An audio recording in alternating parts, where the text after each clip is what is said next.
ከሰው ልጅ ጋር መጀመሪያ እርቅ ስታወርጂ ከልብሽ ይሁን። እሺ ከልብሽ ቢሆን ኖሮ ዛሬ የተፈጠረው ነገር ድጋሚ አይፈጠርም ነበር። ከልብሽ ነገር ግን እኔ እዚህ ጋር ቆሜ ሄርሜላ ላይ ሄደች። ለምን ሰላማችንን አሰጭንም ብለኝ እኮ ነው የወጣኸው እንዴ? ለምንድን ነው በበዓል እንኳን ሰላም ማናገኘው ነው ያልኩሽ? ነገሮችን ሁሉ ወደ ክፋት አትወሰጃቸው። ሰላማችሁን የነሳችሁ ለምን ጠራችሁኝ? እንደዛ ከሆነ ለምንድን ነው በመልካም ማታሰቢው ነገሮችን? ክፋት ብቻ ምን ይሰራልሽ? አልቆይ መጣሽ አይደል? በቃ በዓል ነው ተሰባስበሽ ከደረሽ ምግብ ላይ ማዕድ ላይ ከደረሽ መብላት፣ አብሮ ማሳለፍ፣ መዝናናት በቃ እንዴ ይቅርታ ተባብለን ሁሉ ነገር ጨርሰን እንደገና ድጋሚ ወደ ኋላ ትመልሽናለሽ እንዴ? እኮ እያደረገ ያለው የኔ ቤቱ ባለቤት እንደሆንኩኝ ሳይሆን ሌላ ሴት እንደሆንኩኝ አይነት ነው አክት እያደረገ ያለው አይደለ? ስለዚህ ለምን እንዴት አፈቅደ ልጁ እርቦታል፣ እራት በበላበት ነው 7 ሰዓት ከምናምን ነው ርቦኛል አልቻልኩም ብሎ ነው ጠብቆ ይበላው። በቃ እሱ ካስከፋሽ ሄርሜላ ደግሞ አንቺ ያለሽ መስሏት ነው የመጣችው አይደለ? አንተ መሄድ ካለብኝ ምን ነኝ የምሄደው? ግን በዚህ ልክ እንደዚህ አረግድ የለሽም አንቺ በጣም ኢንጆይ እያደረግሽ ስለሆነ እዚሁ መቀጠል ትችያለሽ።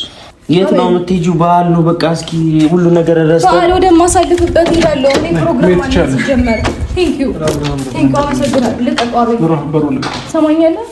ዳግመኛ እንዳትደውልልኝ እሺ? እንዳትደውልልሽ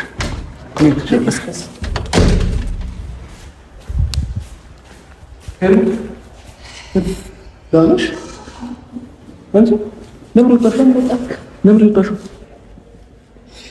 ለምን ወጣሽ? ነገር አብርሽ ለምን መጣክ አንተ?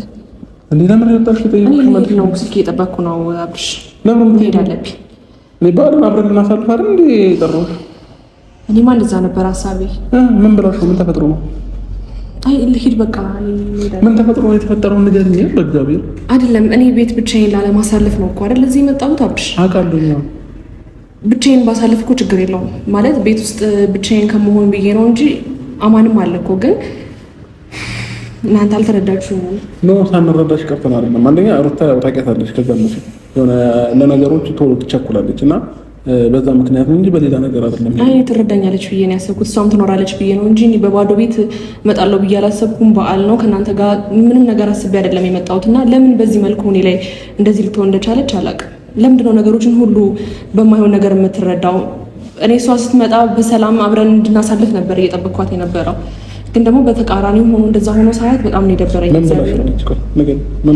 እኔ መምጣቴ ነው ያስደበራት። ምንም የተናገረች ነገር እኮ የለም። ግን ደግሞ አብረን እናሳልፋለን። እኔ ከእሷ ጋርም አሪፍ ጊዜ ለማሳለፍ ነው። ከተታረቃችሁ በኋላ እንደዚህ ነገር ይፈጠራል ብዬ አላሰብኩም አብሽ።